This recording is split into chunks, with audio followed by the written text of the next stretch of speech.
Occasionally, you find a knife that you love, except for one detail. Sometimes you learn to live with it, sometimes you can change it. And for me, that knife was the Tenable Loki. There's just one thing about this knife that doesn't sit right with me. So let's get into it and figure out what that is and if there's something that I can do about it. So, what do we have here? We have a 2.99-inch blade, and it is 6.88 inches overall length. The blade stock is uh, an eighth of an inch or 0.125 of an inch, so not super thick, not super thin. And the weight on this is 3.36 inches. So we're not, or ounces, sorry. So we're not looking at a super light knife or a super heavy knife. The really cool part for me that I like is the Damascus steel, which you can see here. And there is also a D2 version available, but I really loved the Damascus. Now, unlike some companies, Tenable actually publishes their Damascus composition. And what they call it is JD110, and it's made up of 10CR15 COMOV and 9CR18 MOV steels. So what that essentially is, those are VG10 and 440C equivalents. So pretty decent steels there. Now, the Damascus version will run you $90, and the D2 versions, depending on the scales, will run you $40 to $50. So the other thing spec-wise on these is the Ultim scales. Now, when I mentioned the one detail that I didn't love, this is it. Ultim is one of those things that can be pretty divisive, and I come down on the side of not really being a fan of it, either appearance-wise or function-wise.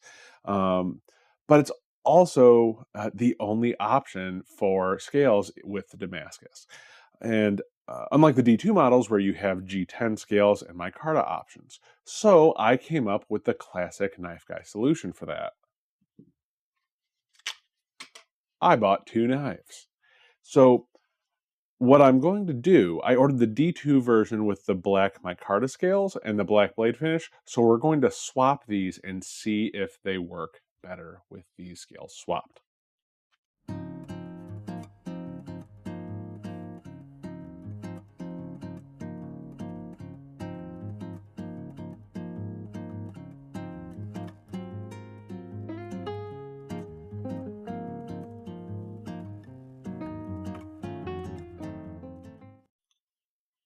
So I think this is a win-win.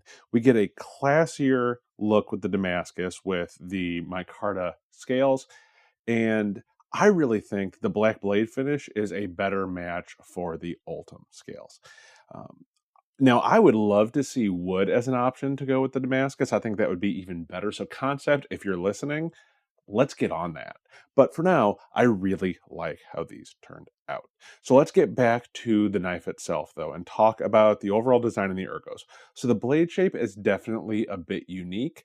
It has what I would call it. They call it a Warncliffe blade, is what they call it, and I would say that's pretty accurate.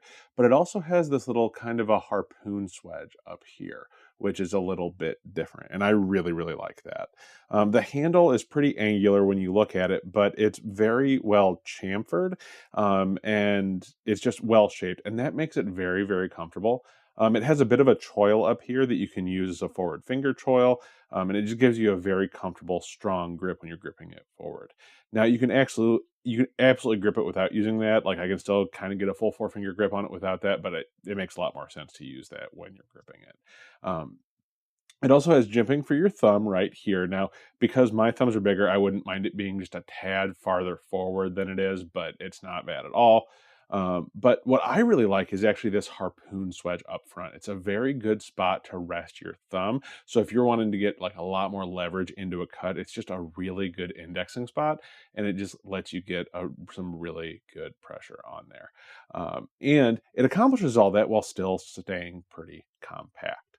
And really, the PEI scales, they're kind of slick, and the texture does help a little bit, but especially compared to the micarta, the PEI scales are a little bit slick, and that's another reason that I wasn't a huge fan of it. But enough about the knife. Let's talk about the sheath, because the sheath can make or break the knife sometimes.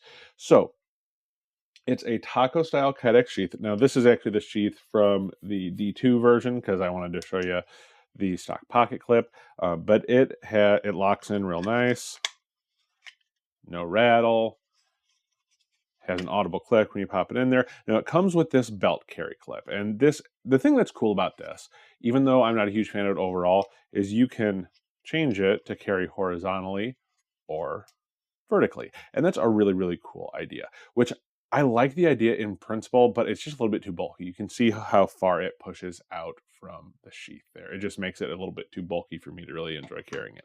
So what I did on the one that I'm actually going to carry the Damascus version with is I put soft loops on it. And that's my preferred carry method. If you've watched my channel much, you've probably seen that. But it's just my preferred method of carry. Now, these would also work with ulti clips. I did try those out. You could carry this with an ulti clip, so that is also an option. So I love the flexibility in the sheath there. So let's get on to the real world use on these.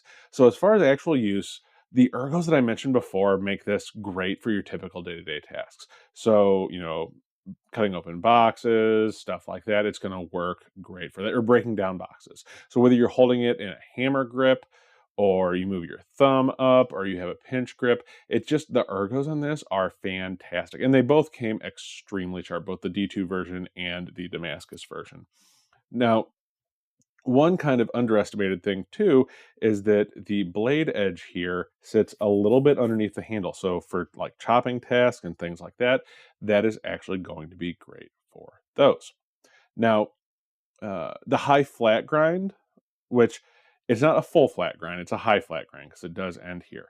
But the high flat grind makes it really, really slicey and great for those slicing tasks. The blade shape isn't quite as useful for piercing tasks because it's a little bit like I said, it's a Warncliffe, which isn't traditionally a great piercer. But by the by, it's still going to be able to do a lot of piercing tasks because it does come down to a decent tip there.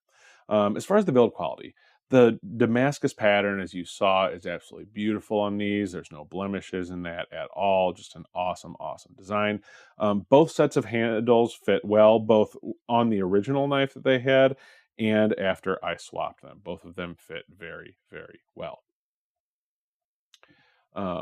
One thing that I would like a little bit better was if this micarta had a deeper black color to it, which you can see it's starting to absorb my skin oils a little bit, so it probably will darken. And I could artificially darken these two either with dye or just by oiling them, and I may end up doing that. I also wouldn't mind a grippier texture because as my micarta scales go, these are kind of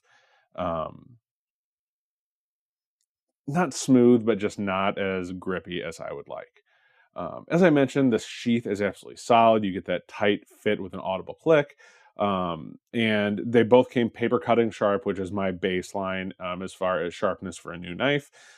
Overall, I think that these are really, really well executed. So let's take a look at some different knives for comparison as far as size and design on these. So the first two that I'm going to bring out are more, similar in the design and the blade shape, and that is the Kaiser Bulldog Fix and the Schwarz Overland Sport. I'm going to take the D2 version out here for a second just to make more room. So you can see they have kind of the same general blade shape, kind of similar, not identical. I don't think the Loki is as deep for instance, as the Bulldog Fix, but kind of the same general blade shape. So I think those are two really good points of comparison. And just for some models that are just popular models that you can use to compare size-wise, even though they're folding knives, I have the Kershaw Bel Air and the Spyderco Para 3. So that kind of gives you some size comparisons just to get an idea of the size of the Loki. So with those comparisons out of the way, let's talk about the pros and cons of the Loki. So one of the biggest pros for me, because I love Damascus steel, but I hate mystery Damascus, is this has Damascus that is a known quantity. You know what the actual component steels are, and that is not something that you always get in a Damascus knife. And the Damascus looks awesome. I love the appearance of it. It's a beautiful pattern. It's not a fake etched pattern. and I just absolutely love it. The Ergos are fantastic, especially for a knife this small, even with my big hands. This is compact and extremely easy to carry.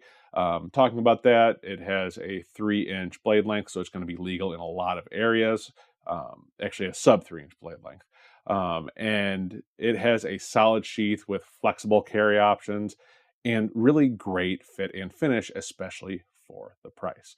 So, what are the cons? So, the Ultim scales being the only option for the Damascus, and the fact that I had to buy another knife to get the design that I wanted, that's part of it. And really, I think a classier option like wood would be a better fit for the Damascus blade. The one benefit to the Ultim, I think, is that you could see the pattern of the Damascus on the handle through the scale, so that is kind of cool. But I don't think that makes up for just thinking that a classier option would be better. And the other is that D2 isn't my favorite option for a non-Damascus version. I would love to see 14C28N since Tenable uses a lot of that. And I just think it would be a better option for an EDC fixed blade, in my opinion. So, overall, I think that the Tenable Loki is a really solid compact EDC fixed blade. It carries well, it's comfortable in the hand, and the unique blade shape is actually surprisingly utilitarian. But what stood out to me the most wasn't just the knife itself, it was realizing that one small change could really affect how I felt about it. Because I liked it with the Ultim scales, I love it swapped with the micarta scales. And with that small change, it went from being a good knife to something that I will probably actually carry pretty consistently. But what about you? Would you leave it stock, or would you skip the Damascus and the Ultim altogether and just go straight to the D2 versions? Let me know down in the comments. I'll have links in the pinned comment and the description for where you can pick one up for yourself, or maybe you'll pick up two like I did. And if you enjoyed this review, don't forget to leave a like and subscribe so you don't miss the next one. And until next time, take care of yourself, take care of each other, and I'll see you in the next video.